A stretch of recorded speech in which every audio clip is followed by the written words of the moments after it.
El día de hoy, hermanos, quisiera que me acompañara ahí al libro de Mateo, al Evangelio de Mateo. En el capítulo 26 hemos estado estos días estacionados en este capítulo 26, un capítulo importante que nos muestra muchas cosas que nuestro Señor Jesús quiere que nosotros podamos entender, comprender. Y al mismo tiempo nos muestra también algunos personajes que son importantes y que nos muestran algunas cosas interesantes. En este capítulo 26 hay un mensaje central en este capítulo 26. Y ahí en el verso 36...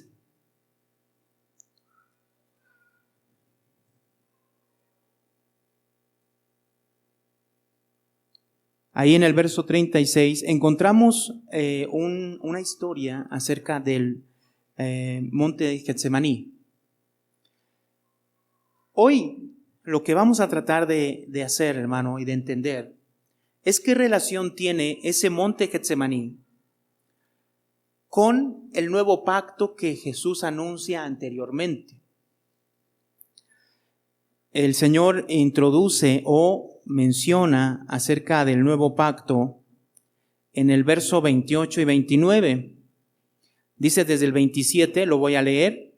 Y tomando la copa y habiendo dado gracias, les dio diciendo: bebed de ella todos, porque esta es mi sangre del nuevo pacto, que por muchos es derramada para remisión de los pecados, y os digo que desde ahora no beberé más del fruto de la vid hasta aquel día en que lo beba nuevo con vosotros en el reino de mi Padre. ¿Oramos? Bendito Dios y Padre Celestial, delante de ti está nuestra vida, Señor, nuestros corazones. Señor, queremos en esta hora pedirte, suplicarte, Señor, por nuestras vidas. Necesitamos de ti, necesitamos de tu presencia, de tu palabra. Y necesitamos ver y entender, Señor, cuál es la importancia de este nuevo pacto en nuestras vidas de una manera real. Así que, Señor, habla a nuestras vidas, habla a nuestros corazones en esta hora. Señor, tú sabes qué hay en nuestro corazón. Si hay algo, Señor, que esté obstaculizando, Señor, que tu palabra llegue a nuestras vidas, el poder entender y comprender tu palabra, te pedimos, Señor, que, Señor, en esta hora tú seas quien esté obrando. Señor, ponemos cualquier necesidad delante de ti y poder, Señor, en este momento centrarnos en tu palabra. Te lo pedimos en el nombre de Cristo Jesús. Amén y amén. Gloria a Dios. ¿Qué de importante es el anuncio de Jesús acerca de que su sangre derramada en la cruz como dice el verso 28, porque esta es mi sangre del nuevo pacto que por muchos es derramada para remisión de los pecados? Y a través de esta explicación del nuevo pacto, ¿qué relación tiene con el Getsemaní?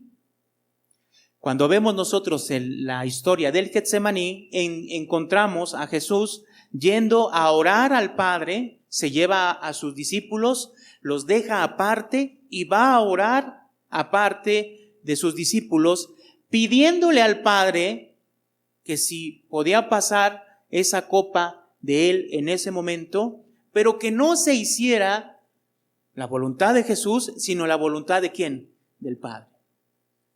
Esto lo hace 3 veces. Entonces, a través de este pasaje, junto con el anuncio de Jesús de que su sangre derramada en la cruz es la sangre del nuevo pacto, tenemos entonces que entender cuál es la relación. De la misma manera, si nos alcanza el tiempo, que no creo, pero de todas maneras se lo digo, entonces por eso podemos entender, a través de lo que vamos a ver, la reacción de 2 personajes importantes en el capítulo 26. En el capítulo 26 aparecen más personajes aparte de Jesús, aparecen sus discípulos, pero hay dos discípulos que toman protagonismo. Uno de ellos, por un lado, es Judas Iscariote y por otro es Pedro. Entonces, a través de la explicación que vamos a ver el día de hoy, vamos a poder entender entonces la actitud de Judas y por otro lado, la obra que Dios hizo en la vida de Pedro y con ello en la vida de todos sus discípulos. ¿De qué se trata la vida cristiana? ¿Se tratará solamente de venir, sentarse y escuchar? Todos sabemos que así no es. No se trata de eso. El día miércoles expliqué en un poco más de trasfondo acerca del nuevo pacto. Hoy quisiera aprovechar unos minutos para recordar acerca hacia dónde nos lleva ese nuevo pacto. Si nosotros vamos al libro de Hebreos, en el capítulo 8,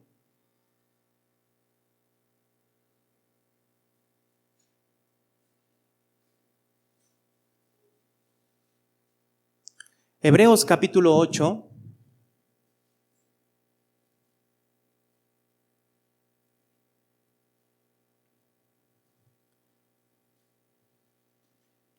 miren lo que dice el verso 6. Dice, pero ahora tanto mejor ministerio el suyo, cuanto es mediador de un mejor pacto, establecido sobre mejores promesas. Significa, o lo que está mencionando aquí, es que está hablando acerca de Jesús.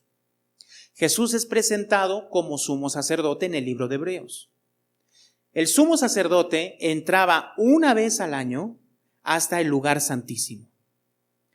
¿Qué es lo que llevaba el sumo sacerdote una vez al año hasta el lugar santísimo?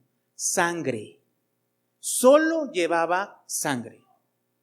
Y el incensario que estaba en el lugar santo lo transportaba al lugar santísimo y lo ponía enfrente del propiciatorio, y en los cuernos del incensario ponía sangre, y en el propiciatorio, que era la tapa del arca, vertía sangre. Todo eso era simbolizando que esa víctima que había matado estaba pagando por los pecados, ya sea de la persona o en este caso era para el pecado de todo el pueblo. Entonces, en el libro de Hebreos se está presentando a Jesús como sumo sacerdote, pero al mismo tiempo lo está presentando como la ofrenda. En realidad Jesús es el sumo sacerdote que lleva la sangre del sacrificio, que entra hasta el lugar santísimo. Pero al mismo tiempo el libro de Hebreos menciona a Jesús o nos muestra a Jesús como aquel que es llevado en su sangre, por su sangre, hasta el lugar santísimo. Por ejemplo, en el capítulo 9,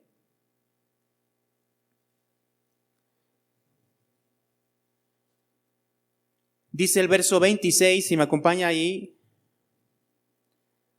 El verso 23 dice, fue pues necesario que las figuras de las cosas celestiales fuesen purificadas así, pero las cosas celestiales mismas con mejores sacrificios que estos. Verso 26, de otra manera le hubiera sido necesario padecer muchas veces desde el principio del mundo, pero ahora, en la consumación de los siglos, se presentó una vez para siempre por el sacrificio de ¿quién, hermano? De sí mismo, para quitar de en medio ¿qué? El pecado. Jesús es presentado en el libro de Hebreos como el sumo sacerdote y es presentado también como la ofrenda de sangre. Como la ofrenda, el sacrificio. Y por medio de su sangre hay perdón de pecados. Ahora, teniendo en cuenta esto, leímos en el capítulo 8, en el verso 6, que Jesús entonces es mediador de un mejor pacto. ¿Qué significa esto? ¿A qué se refiere? Verso 7, miren lo que dice el verso 7. Porque si aquel primero hubiera sido sin defecto, ciertamente no se hubiera procurado lugar para el segundo. Quiere decir que el primero tenía defecto. Y los que estuvieron aquí el miércoles, o los que vieron la transmisión el miércoles, yo explicaba lo siguiente. En realidad, la falla del primer pacto no está en sí en el pacto, sino la falla del primer pacto está en el hombre. Porque el que falló entre el pacto entre Dios y el pueblo, ¿quién fue? El pueblo. Y eso lo dice Jeremías capítulo 31, verso 31. El problema fue que el pueblo rechazó el pacto, quebrantó el pacto con Dios. Entonces, dice aquí que el primero tenía un defecto, y el defecto era el hombre. Verso 8. Porque reprendiéndolos, mire lo que dice aquí, o sea, estaba reprendiendo al hombre, al pueblo, dice: he aquí vienen días, dice el Señor, en que estableceré con la casa de Israel y con la casa de Judá, ¿qué? Un nuevo pacto. ¿Sí? Verso 9. No como el pacto que hice con sus padres el día que los tomé de la mano para sacarlos de la tierra de Egipto, porque ellos no permanecieron en mi pacto y yo me desentendí de ellos, dice el Señor. Entonces, ¿dónde está el detalle, el defecto del primer pacto? No está en el pacto en sí, sino está en ¿quién? En el hombre, en el pueblo. ¿Qué sucedió? Quebrantó el pacto. Dice, ellos no permanecieron en mi pacto, ¿sí? Y quebrantaron el pacto de Dios. Verso 10. Por lo cual, este es el pacto que haré con la casa de Israel después de aquellos días, dice el Señor. Pondré mis leyes, ¿dónde, hermanos? En la mente de ellos y sobre su corazón las escribiré. Y seré a ellos por Dios y ellos me serán por pueblo. ¿Cuál es la diferencia entre el primer pacto y el segundo pacto? El primer pacto fue puesto en piedra. ¿Se acuerdan? ¿Sí? Y el segundo pacto, entonces va a ser ¿dónde? En la mente y en el corazón. Desde este momento entendemos que esto es internamente en el hombre. Verso 11. Y ninguno enseñará a su prójimo, ni ninguno a su hermano diciendo conoce al Señor, porque todos me conocerán, desde el menor hasta el mayor de ellos. Esto involucra el conocer a Dios. Todos van a conocer a Dios. Verso 12. Porque seré propicio a sus injusticias y nunca más me acordaré de sus pecados y de qué? Sus iniquidades. Entonces, el segundo pacto abarca el perdón de pecados, pero abarca también una transformación en la vida de la persona, donde las leyes y los mandamientos de Dios no son puestos en una piedra, sino son puestos en el mismo hombre. Ahora, ¿qué significa esto? ¿Qué es lo que podemos nosotros pensar de esto? ¿Hacia dónde va este segundo pacto a través de la sangre de nuestro Señor Jesucristo? Cuando nosotros decimos que nuestro Señor Jesucristo pagó por nuestros pecados o hablamos del sacrificio de nuestro Señor Jesucristo, la mayoría de las veces, tal vez no hermanos, en usted, pero la mayoría de las veces en los hermanos, en las personas cristianas, el sacrificio de nuestro Señor Jesucristo se queda exclusivamente en el perdón de pecados. O sea, cuando vemos el sacrificio de Cristo, ¿hacia dónde va inmediatamente nuestra mente? El perdón de nuestros pecados. Ahora, no está mal. En realidad es la esencia de ese sacrificio. Para eso se hizo ese sacrificio. Pero el problema es que únicamente y exclusivamente relacionamos la muerte de Cristo con el perdón de nuestros pecados. Y no termina ahí. Si nosotros vamos al capítulo 9 de Hebreos, en el verso 9 dice, lo cual es símbolo para el tiempo presente, según el cual se presentan ofrendas y sacrificios que no pueden hacer perfecto en cuanto a la conciencia al que practica ese culto. ¿Qué significa? Está hablando del primer pacto. Y está hablando de los sacrificios que se daban en el primer pacto, que se ofrecían en el tabernáculo que habían construido. Esos sacrificios, en realidad lo que está diciendo el verso 9, es que esos sacrificios no eran efectivos. ¿Para qué? En cuanto a la conciencia de la persona. No podían hacer perfecto a la persona en su conciencia. Ahora ponga atención a lo que la Biblia está diciendo. ¿Cuál es la finalidad? ¿Hacia dónde avanza el sacrificio de Cristo? Verso 10. Ya que consiste solo en comidas y bebidas de diversas abluciones y ordenanzas acerca de la carne, impuestas hasta el tiempo de reformar las cosas. O sea, esos sacrificios no podían perfeccionar ni cambiar la mentalidad de esa persona, la esencia, la conciencia de esa persona. Verso 11. Pero estando ya presente Cristo, sumo sacerdote de los bienes venideros, por el más amplio y más perfecto tabernáculo, no hecho de manos, es decir, no de esta creación, y no por sangre de machos cabríos ni de becerros, sino por su propia sangre.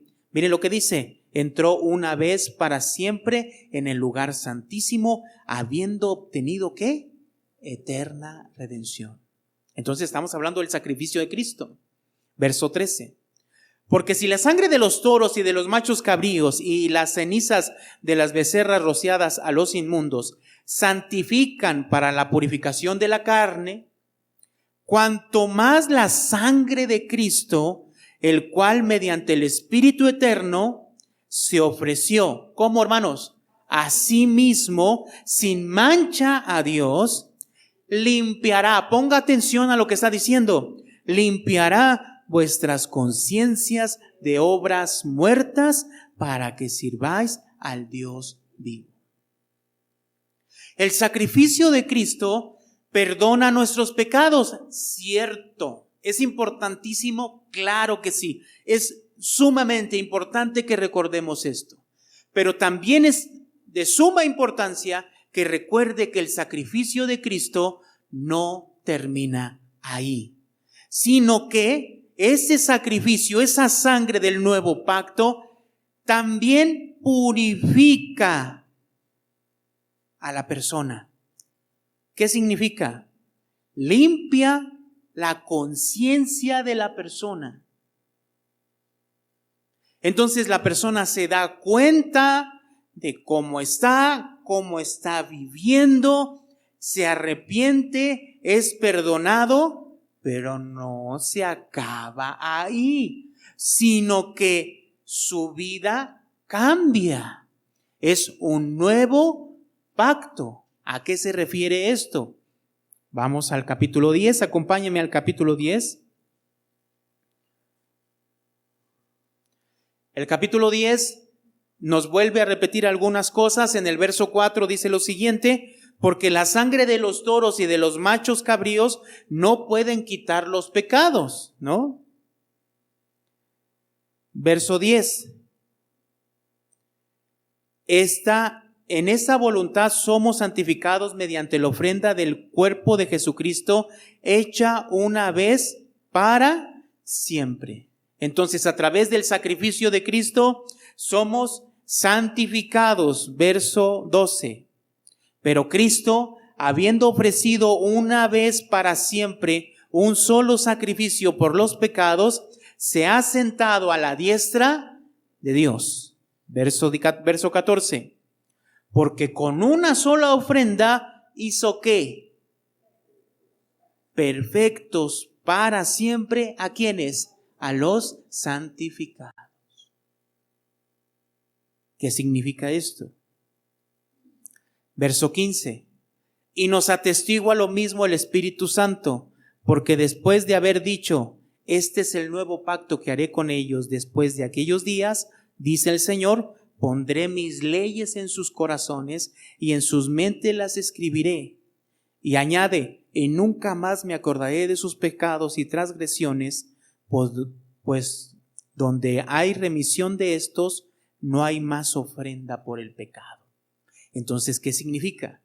Jesús perdona nuestros pecados a través de su sacrificio, pero pone en nosotros sus leyes y mandamientos. Entonces quiere decir que ese sacrificio nos lleva a una vida nueva, nos lleva a una nueva persona, donde la conciencia de esa persona cambia. En otras palabras, toma conciencia de su realidad, se da cuenta cómo está viviendo y cambia. Y ese cambio es un cambio continuo. ¿Hacia dónde va esto? ¿Hacia dónde va? ¿Cuál es la finalidad de que Jesús haya muerto por nosotros? ¿Cuál es? ¿Cuál es la finalidad? ¿Nada más el perdón de nuestros pecados? No, es llevarnos a la herencia eterna, dice, ¿no? O sea, ¿qué significa? Ahí en ese lugar donde está Jesús, ahí está prometido que nosotros estaremos. Ahora, ¿cómo es que eso va trabajando en nosotros? Si nosotros vamos al libro de Ezequiel,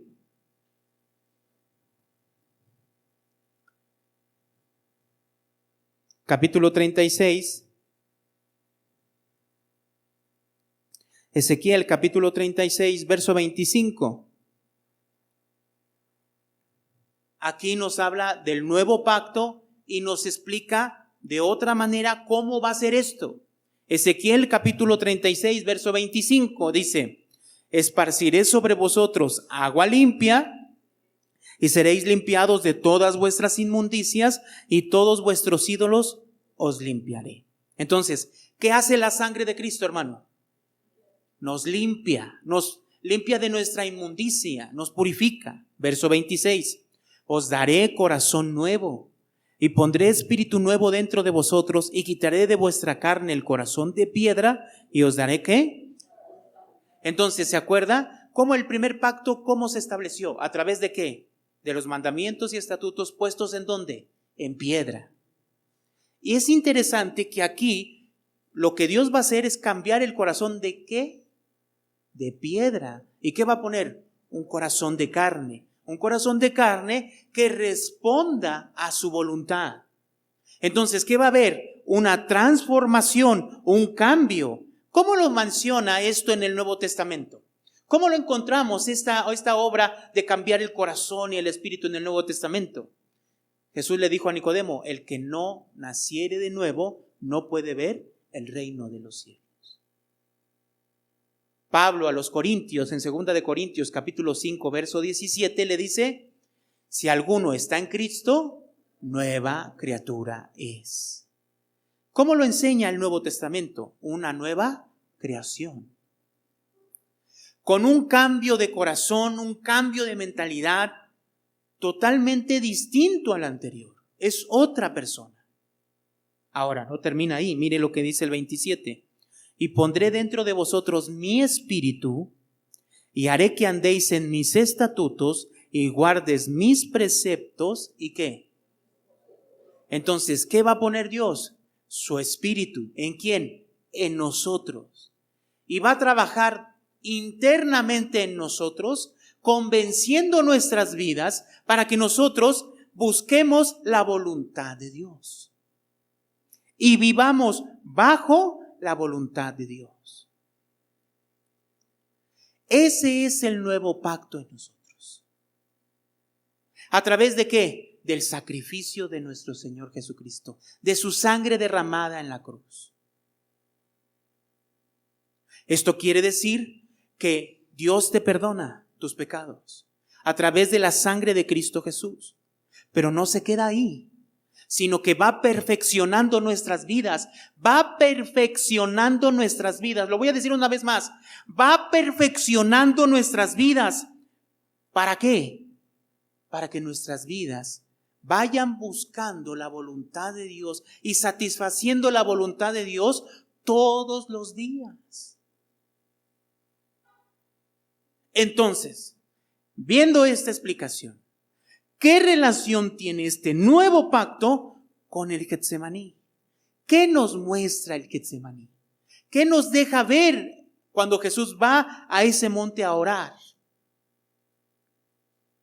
pensemos en algo antes de ir a leer ese texto. Quisiera que fuéramos al capítulo 2 de Hebreos.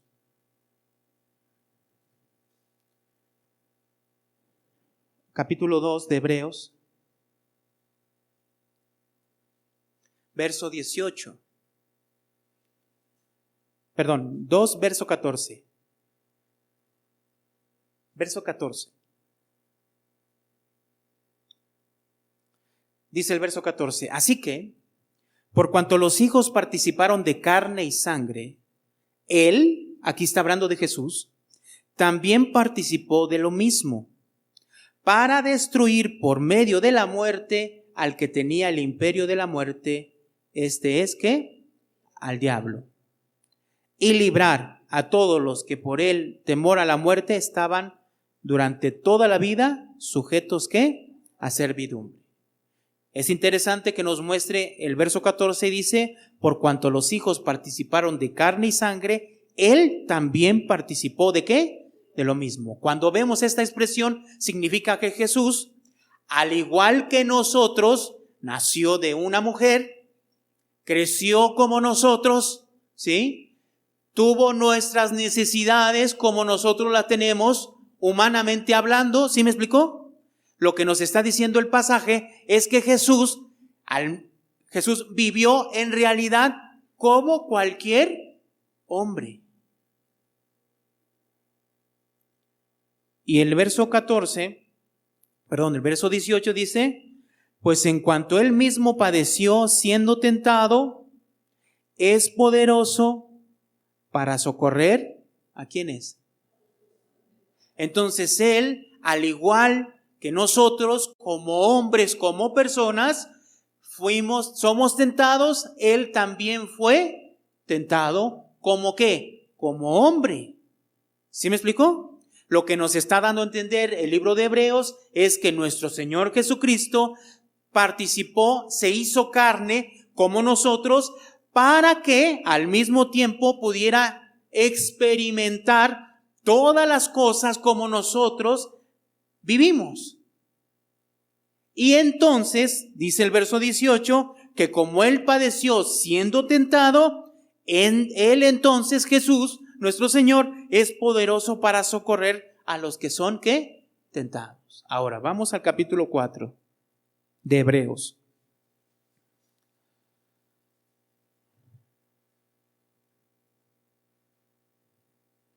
Dice el verso 15, porque no tenemos un sumo sacerdote que no se pueda compadecer de nuestras debilidades, sino uno que fue tentado en todo según nuestra semejanza, pero ¿qué? Pero sin pecado.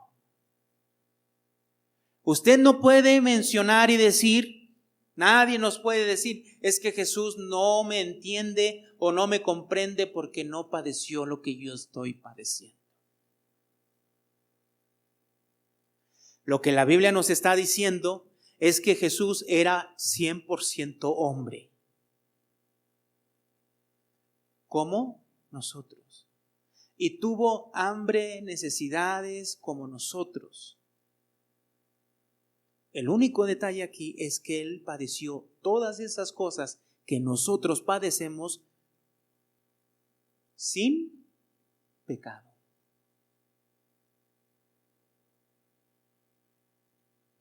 Entonces dice el verso 16, acerquémonos pues confiadamente al trono de la gracia para alcanzar misericordia y hallar gracia para el oportuno ¿qué? Socorro. Entonces, este socorro que nos da Jesús al acercarnos al trono de la gracia, ¿cuál es? ¿Cuál es? Porque podríamos entender cualquier cosa, pero según el contexto, si Él fue tentado en todo, pero sin pecado en nuestra semejanza, Él se compadece de nuestras necesidades, ¿o no? Dice ahí, hermanos, el verso 15, Él se compadece de nuestras debilidades. Él entiende nuestras debilidades. Porque Él padeció lo que nosotros padecimos y vivió lo que nosotros vivimos y fue tentado como nosotros somos tentados todos los días. El único detalle es que aquí Él lo hizo sin pecado. Por lo tanto, Él es, hermanos, al que podemos recurrir, ¿para qué? Para que nos dé las fuerzas para que nosotros podamos resistir la tentación, ¿cierto o no? Ahora, ¿por qué estamos hablando de esto? Vamos a Mateo, capítulo 26.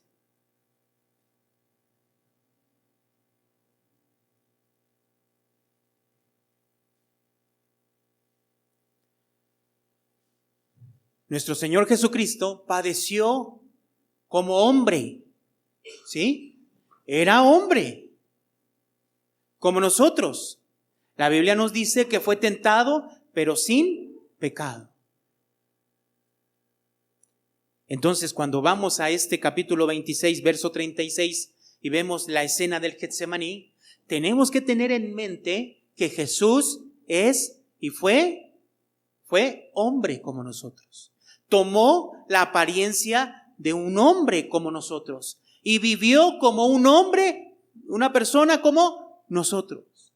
Y tuvo las mismas necesidades como nosotros. Ahora, tenemos que entender para qué. ¿Para qué? Jesús es nuestro ejemplo.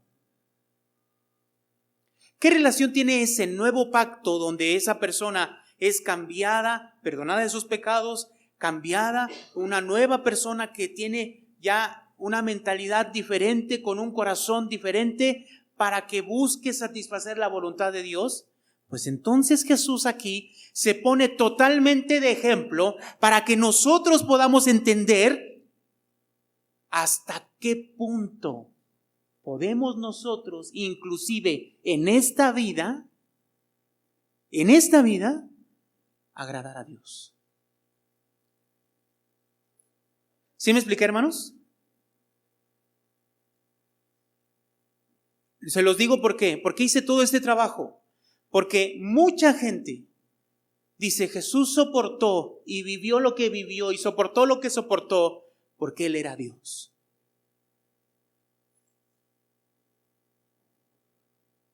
¿Eso qué quiere decir? Eso es una excusa para mí. Si yo pienso así y digo, pues es que yo no puedo vivir esa vida y yo no estoy llamado a vivir esa vida porque Jesús hizo trampa. Él era Dios. Entonces los clavos, todos los latigazos, todo lo que hicieron, los golpes que vimos hoy que le dieron, todas las abofetadas que le pusieron, no le dolieron. ¿Por qué? Porque era Dios. Entonces, si es Dios, pues entonces ¿a quién hay que imitar? ¿A quién? ¿Nosotros no somos Dios? ¿O sí? No. Por lo tanto, hice este trabajo para que usted entendiera que la Biblia nos enseña que Jesús fue un hombre como nosotros y fue tentado como nosotros. ¿Hasta qué punto? Ahora, a través de este pasaje vamos a entender hasta qué punto fue tentado Jesús y cuál en realidad es la tentación que vivimos todos los días. Verso 36. Entonces llegó Jesús con ellos a un lugar que se llamaba Getsemaní y dijo a sus discípulos, sentaos aquí entre tanto que voy allí y oro. Verso 37. Y tomando Jesús a Pedro y a los dos hijos de Zebedeo, comenzó a entristecerse y a angustiarse en gran manera. Mi pregunta aquí es, obviamente, ¿por qué cree que Jesús comenzó a entristecerse y a angustiarse en gran manera? ¿Por qué? ¿Por qué? Porque Jesús sabía ya de antemano que venía su hora. ¿A qué se refiere eso? Venía su muerte. Todo lo que venía y que iba a padecer. De hecho, si nosotros vamos al capítulo 26, verso 1, dice, cuando hubo acabado Jesús todas estas palabras, dijo a sus discípulos, sabéis que dentro de 2 días se celebra la Pascua y el Hijo del Hombre será entregado, ¿para qué? Para ser crucificado. Verso 12, porque al derramar este perfume sobre mi cuerpo, lo ha hecho a fin de prepararme, ¿para qué? Para la sepultura.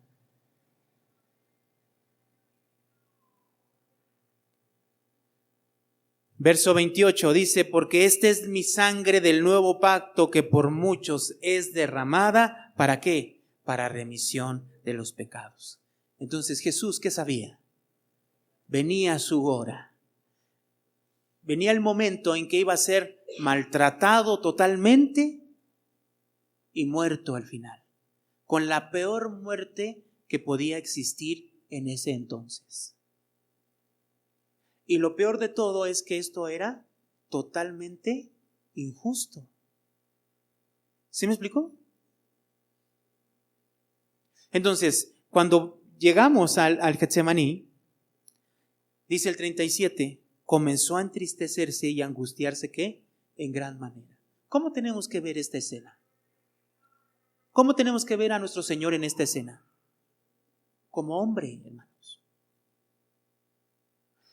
En esto se está asemejando a nosotros. Si nosotros supiéramos que vamos a pasar todo lo que Jesús pasó, y tal vez a lo mejor con lujo de detalle, y ver todo cómo iba a ser martirizado y cómo iba hasta con saña maltratado, yo le pregunto, yo sé que no podemos nosotros ni siquiera imaginarnos, ¿no? Pero imagínese si usted supiera que iba a padecer eso. ¿Cómo estuviera a horas, a momentos, a instantes de que pasara esto? Miren, hubo un estudio que se hizo hace tiempo acerca de los reos que estaban ya sentenciados a muerte. Y algunos de ellos, hermanos, justamente a horas de que el suceso pasara,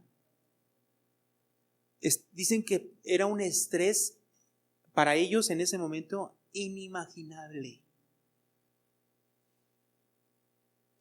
Que inclusive, y muchos dicen que era tan espeso el sudor que tenían, era espesísimo. ¿Se acuerdan que uno de los evangelios dice que el sudor de Jesús era como gotas de sangre cuando estaba pasando esto?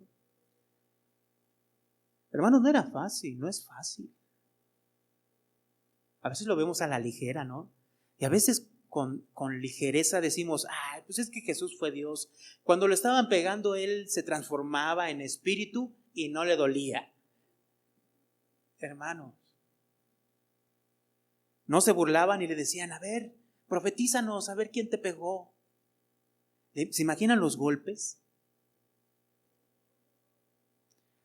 Ok. Verso 38. Entonces Jesús les dijo, mi alma está muy triste hasta la muerte. Quedaos aquí y velad conmigo. Verso 39. Yendo un poco adelante, se postró sobre su rostro orando y diciendo, Padre mío, si es posible que pase de mí esta copa, pero no sea como yo quiero, sino como tú. ¿Qué tenemos que entender aquí? Este era el momento de prueba para nuestro Señor Jesucristo. Este es el momento crucial. Este es el momento en el que nos refleja a todos nosotros. Este es el momento de prueba para nuestro Señor. Bien hubiera podido decir, ¿sabes qué, Señor? Mejor no, y lo dejamos para otra ocasión. ¿No es así? Pero ¿qué es lo que dice? Jesús sabía que iba a pasar, ¿no? Pero ¿qué nos muestra? Una lucha terrible.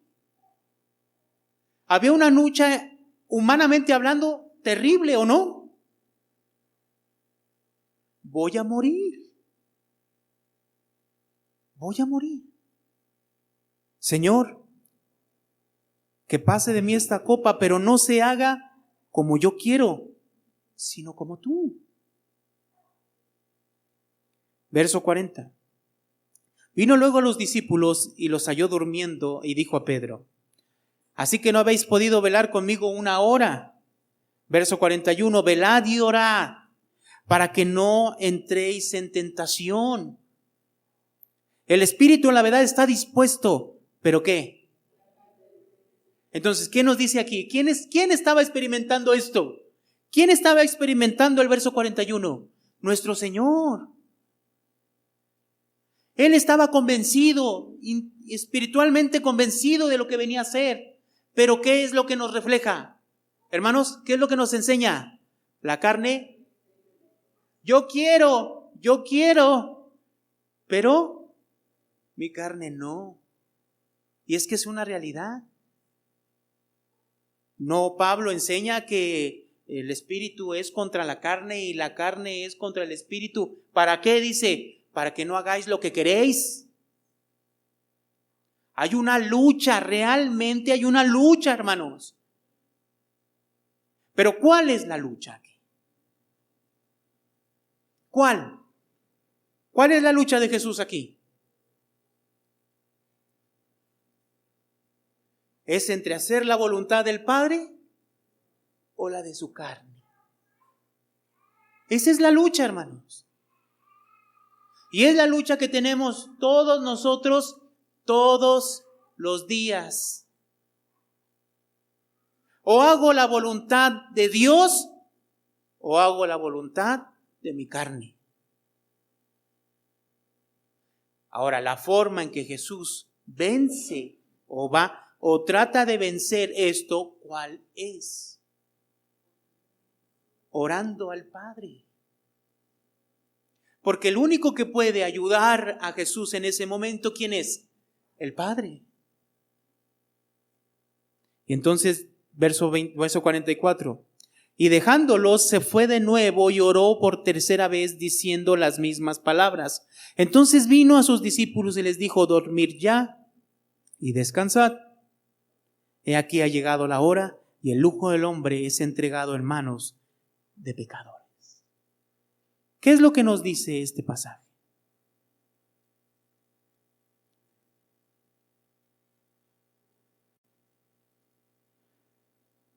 Dice el verso 42, otra vez fue y oró por segunda vez, diciendo, Padre mío, si no puede pasar de mí esta copa sin que yo la beba, ¿qué?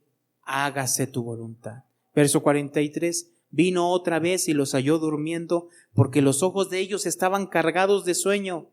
Verso 44, y dejándolos, se fue de nuevo y oró por tercera vez, diciendo las mismas palabras. Entonces, ¿qué tenemos que entender aquí? Jesús estaba en una lucha terrible. ¿Entre qué? Entre hacer la voluntad de su Padre y hacer la voluntad de su carne. Y en el verso 45 nos dice quién ganó. Entonces vino a sus discípulos y les dijo, dormid ya y descansad. He aquí ha llegado la hora y el Hijo del Hombre es entregado en manos de pecadores. ¿Venció o fue derrotado, hermanos? Venció. ¿Y qué es vencer?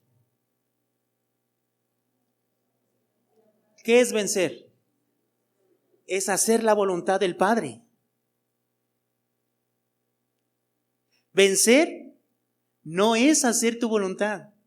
¿O sí? ¿Qué es? Hacer la voluntad del Padre. Ese es el vencer. Ahora, ¿cómo vencemos? Orando al Padre y sometiéndonos a la voluntad del Padre. ¿Qué nos enseña esto? Mire, vamos al capítulo 6 de Mateo. Dentro del centro del Sermón del Monte hay una oración llamada el Padre Nuestro. Y la esencia del Padre Nuestro, el núcleo del Padre Nuestro, ¿dónde está? En el verso 9 del capítulo 6 dice, vosotros pues oraréis así. Padre nuestro que estás en el cielo, santificado sea tu nombre, venga tu reino, hágase tu voluntad como en el cielo, así también ¿dónde? En la tierra. O sea, la oración que hacemos al Padre es que Él, su reino, venga a nosotros. Cuando yo explicaba este verso ya hace algún tiempo, cuando iniciamos el capítulo de Mateo, yo les comentaba y les decía, ¿qué significa venga tu reino? ¿De qué nos estamos refiriendo? Cuando nosotros hablamos de un reino, hablamos de tres cosas. Para establecer un reino hay tres cosas necesarias. Lo primero es un soberano, un rey. Lo segundo es un pueblo. Y lo tercero es un territorio donde debe estar ese rey gobernando a ese pueblo. ¿Cierto? Muy bien. De esos tres que nosotros podemos entender que está hablando del rey Jesús, ¿sí? El lugar donde el territorio es los lugares celestiales, el cielo donde está Dios el Padre, ¿sí? Y su pueblo somos nosotros. Muy bien. De ese reino, ¿quién se acercó? ¿Quién? ¿Jesús qué es de ese reino? El rey, es el soberano. Hermanos, cuando decimos venga tu reino, ¿qué estamos diciendo? Que ese rey Jesús venga a mi vida. ¿Para qué? ¿Para qué? Por eso por eso Jesús dice, venga tu reino y hágase ¿qué? Tu voluntad, como en el cielo, así también, ¿dónde? En la tierra. Nosotros, aquellos que pertenecemos al reino de los cielos y aquellos que pertenecemos y que hemos creído en Cristo, nosotros buscamos que se haga la voluntad de Dios. ¿Dónde? En nuestras vidas. Nosotros buscamos satisfacer la voluntad de Dios, ¿cierto o no? Es la esencia del cristianismo. Es la esencia de Jesús viniendo a nuestras vidas. Ahora, dice el verso 11 del Padre Nuestro, dice, el pan nuestro de cada día, ¿qué? Dánoslo hoy. Basado en este punto de buscar siempre la voluntad de Dios que se satisfaga en nuestras vidas, el pan nuestro que le estamos pidiendo a Dios, ¿para qué sería? ¿Para qué? ¿Cuál sería la razón? Nada más sería, Señor, pues ahora danos lo que necesitamos, el alimento que necesitamos. No. Dios va a suplir la necesidad, pero ¿para qué? ¿Para qué? Para que nosotros sigamos buscando que esa voluntad de Dios se haga en nuestras vidas. ¿Sí me explicó? Para que el Señor nos da el trabajo, hermanos. Para que el Señor nos da el dinero. ¿Con qué propósito? Dígame, no es para enriquecerse. Allá afuera hay muchísimos ejemplos de gente que tiene más dinero que usted y está perdida en el infierno. No se trata de tener dinero. Si el Señor le da dinero, si el Señor le provee a usted económicamente y le da lo necesario, ¿para qué es? ¿Para qué? Para que usted siga buscando satisfacer la voluntad de Dios en su vida. No es para otra cosa.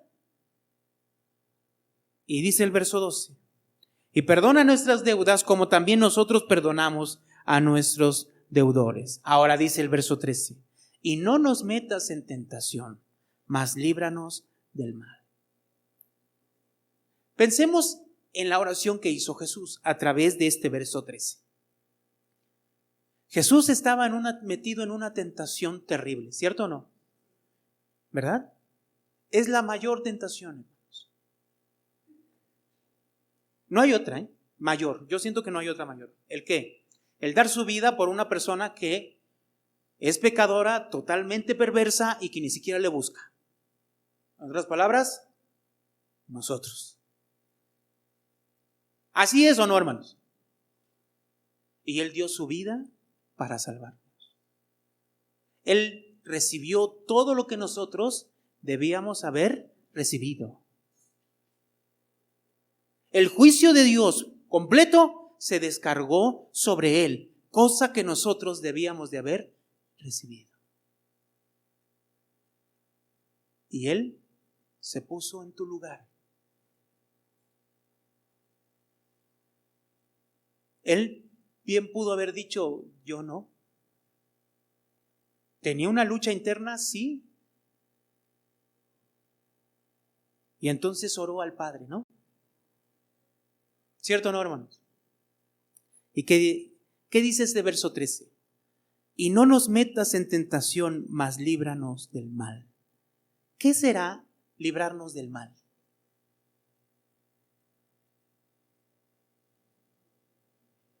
¿Qué será librarnos del mal? Bajo el contexto del Padre Nuestro. Que no hagamos nuestra voluntad. No nos metas en tentación. ¿Cuál era la tentación? ¿Hacer la voluntad del Padre o hacer la voluntad de su carne? Oró al Padre y ¿qué hizo el Padre? Lo libró del mal. ¿Cuál era el mal? Hacer su propia voluntad. ¿Cuál es la lucha todos los días? Claro. La iglesia estamos, medite la palabra, hermano, por favor, vaya a la palabra, a la escritura. Se nos olvida y hay muchas cosas que hacer. ¿Cómo para qué? ¿No? ¿Cómo para qué? Todos los días luchamos. Hacer la voluntad de Dios, hacer nuestra voluntad. Vivir agradando a Dios o vivir agradando a mi carne. Cuando vienen cosas difíciles a nosotros, ¿cómo respondo? ¿Respondo como mi carne me dice o respondo como la palabra de Dios me está diciendo? Siempre hay una lucha. ¿Qué nos está expresando Jesús? Nos está diciendo cómo su sangre, cómo su sacrificio es efectivo en nosotros. ¿Cómo? Nos lleva, al igual que Él, ¿a qué? A aceptar la voluntad del Padre en nuestras vidas. Y que cada día que estamos en esa lucha entre hacer la voluntad de Dios y de nuestra carne, nosotros venzamos. Ganemos esa lucha sometiéndonos a la voluntad del Padre. ¿Hacia dónde va el sacrificio de Cristo, hermanos? ¿Hacia dónde va el nuevo pacto? Hasta el punto en que nosotros decidamos, a pesar de lo que me pueda ocurrir, a pesar del sacrificio, a pesar de lo duro que sea, yo quiero vivir buscando y satisfaciendo la voluntad de Dios. ¿Como quién? ¿Quién lo hizo así? Nuestro Señor Jesucristo. Hermanos, no es algo que Jesús no haya experimentado. Por eso, en el libro de Hebreos, ¿qué dice? Él es fiel para socorrer a aquellos que han sido tentados, porque Él fue tentado en todo en nuestra semejanza, pero sin pecado. Ahora nosotros, ¿qué tenemos que hacer? Buscar la voluntad de Dios, orar al Padre para que nos dé las fuerzas, ¿para qué? Para seguir adelante, para buscar la voluntad de Dios. ¿Qué relación tiene el nuevo pacto, su sangre, con el Getsemaní? Es un vivo ejemplo de la obra que Dios hace en la vida del creyente. ¿Hasta dónde, hermanos? ¿Usted piensa que ya llegamos a la final de nuestra vida cristiana y como creyentes? No. ¿Hasta dónde viene esto? ¿Vivimos todos los días buscando la voluntad de Dios y satisfaciendo esa voluntad? ¿O cuando termina el día decimos, ya la volví a regar? Y el otro día hay que empezar de nuevo. Y hay que buscar que todos los días la voluntad de Dios se refleje en nuestras vidas. Imagínese que un día llegue en la noche y diga, Señor, hoy hice tu voluntad. ¿Cómo se sentiría usted? No sé cómo llega a la noche y ora a Dios y le dice, Señor, a lo mejor de los 7 días, los 7 decimos, perdóname, Señor. Hoy no viví como tenía que vivir. No viví como tú me dijiste que tenía que vivir. Ni hice lo que tú me dijiste que tenía que hacer. No nos conformemos, hermanos. Se celebra esta semana la Semana Santa. Si usted tiene en su mente esta semana nada más en el calendario, se está equivocando.